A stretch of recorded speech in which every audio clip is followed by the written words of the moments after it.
महानूर ड्रामे की अगली किस्त में आप देखेंगे कि महविश और जैन की शादी की तारीख रख दी जाती है, जिसके बाद घर में दुआएं खैर रखी जाती है ताकि इसके बाद बाकायदा शादी के फंक्शन शुरू हो सकें।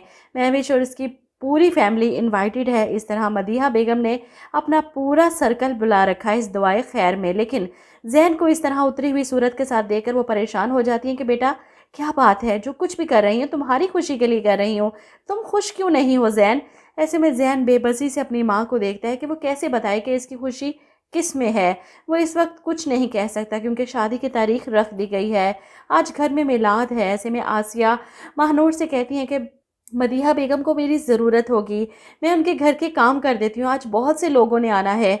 महानूर के मना करने के बावजूद भी वो इसे अपने साथ ले आती हैं कि बेटा दुआएं खैर है, खुशी का मौका है, ये जाने बगैर कि मदीहा बेगम का इन दोनों माँ बेटी को यहाँ देखना बर्दाश्त नहीं होगा।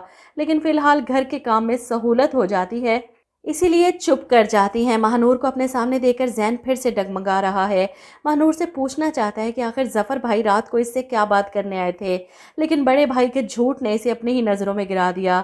वो महानूर को लोगों से बचाकर ले आया अपने घर, लेकिन यहाँ अपने लोगों से बचाना इसके लिए मुश्किल हो जाएगा। वहीं दूसरी तरफ महविश भी तैयार होती है जैन के घर जाने के लिए और इसे इस तरह देखकर इसकी सौतेली माँ मुनीसा बेगम हैरान होती हैं। महविश, जैन के घर में दुआए खैर है, कोई पार्टी नहीं है, ये तुमने कैसी ड्रेसिंग कर रखी है। महविश जो ब्लैक कलर के टाइट पैंट शर्ट पहनकर तैयार खड़ी थी, अपनी सौतेली माँ की बात सुनी अनसुनी कर देती है। पहले कि मैं आपकी मर्जी से ड्रेसिंग करती हूँ, नहीं ना, तो फिर आपका बोलना ज़रूरी नहीं मेरे किसी भी मामले में। बहरहाल वो इसी तरह अपने ससुराल पहुँच जाती है और वहाँ पर जब अपनी सास से जाकर मिलती हैं तो वो इसे देखकर हैरान होती है कि महविश बहुत प्यारी लग रही हो, लेकिन बेटा आज कोई शलवार सूट पहन लेती, दुपट्टा ले लेती, मिलाद है, इस तरह अच्छा नहीं लगेगा ना। अब यहाँ पर महविश को बुरा तो लगता है लेकिन अपने होने वाले ससुराल में कुछ कह नहीं सकती। ऐसे में मदीहा बेगम अपनी बेटी अलीज़े से कहती हैं कि बेटा जाओ महविश को कोई शलवार सूट दो, तुम्हारे ड्रेसेस जो नए आए हैं इनमें से कोई महविश को दे दो पहनने के लिए। ये सुनकर तो महविश को आग लग जाती है क्योंकि वो किसी की उतरन कभी नहीं पहनती। हालांकि अलीज़े इतने सारे सूट निकाल कर बेड पर रखती है महविश के लिए, लेकिन महविश इस पर तंज करती है, मुझे इस सब की ज़रूरत नहीं। वो एक वाइट दुपट्टा उठाती है और उसे गले में डालकर बाहर निकल जाती है। इस बात पर अलीज़े को बहुत गुस्सा आता है। महविश इसे बहुत बुरी लगती है। शादी से पहले इसका ये हाल है, पता नहीं शादी के बाद कैसा रवैया हो। बहरहाल अंदर मिलाद हो रहा है, सब औरतें बैठी नाते पढ़ रही हैं, दुआ कर रही हैं और बाहर महविश अपने मोबाइल पर बिजी है। इसे इस तरह बाहर देखकर जैन सवाल करता है कि तुम अंदर क्यों नहीं बैठी जाकर, सारी औरतें बैठी हैं। इस पर वो चिढ़ती है कि अंदर मुझे घुटन हो रही थी इसलिए बाहर आ गई। इसका हुलिया देखकर जैन को भी अफसोस होता है कि इसको और महानूर को कंपेयर करता है तो इसे महानूर कई गुना ज़्यादा प्यारी लगी सादे से हुलिया में मिलाद में बैठी।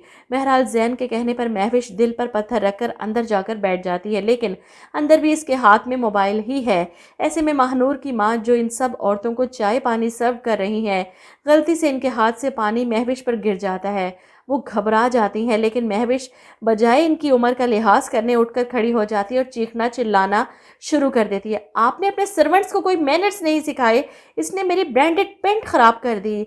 आसिया परेशानी में, मैं अभी साफ कर देती हूँ बेटा, जिस पर महविश बदतमीजी से इनका हाथ पकड़कर इन्हें पीछे धकेलती है, पीछे हटे आप, अगर आपको काम करना नहीं आता तो।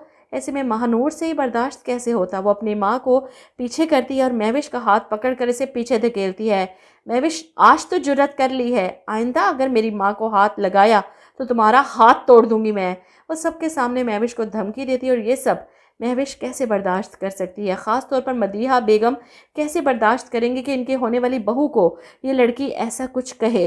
ऐसे में दिलावर साहब वहाँ पहुँच जाते हैं। अंदर का नज़ारा इन्हें भी चौंका देता है। आसिया जो फ़ौरन महानूर को पकड़ती है और अपने पोर्शन की तरफ ले जाती है, लेकिन महविश इतनी आसानी से ये सब नहीं जाने दे सकती। पहले मंगनी पर, अब दुआए खैर पर। वो मदीहा आंटी से साफ लफ्ज़ों में कहती है, इस लड़की को घर से निकालें वरना। ऐसे में दिलावर साहब आगे बढ़कर अपनी बेटी को रोकते हैं क्योंकि वो कुछ ज़्यादा ही ओवर रिएक्ट कर गई थी। मुझे नहीं लगता कि दिलावर साहब इस मौके पर आसिया को देख पाए होंगे। अगर देख लेते तो फ़ौरन पहचान जाते ये इनकी बीवी और महानूर इनकी बेटी है जिसे वो ढूंढते फिर रहे हैं। बहरहाल मंगनी के बाद अब दुआए खैर में ये तमाशा आगे शादी में तो अल्लाह खैर ही करे, इससे भी बड़ा हंगामा होने वाला है क्योंकि महविश और जैन की शादी तो नहीं होने वाली किसी सूरत भी।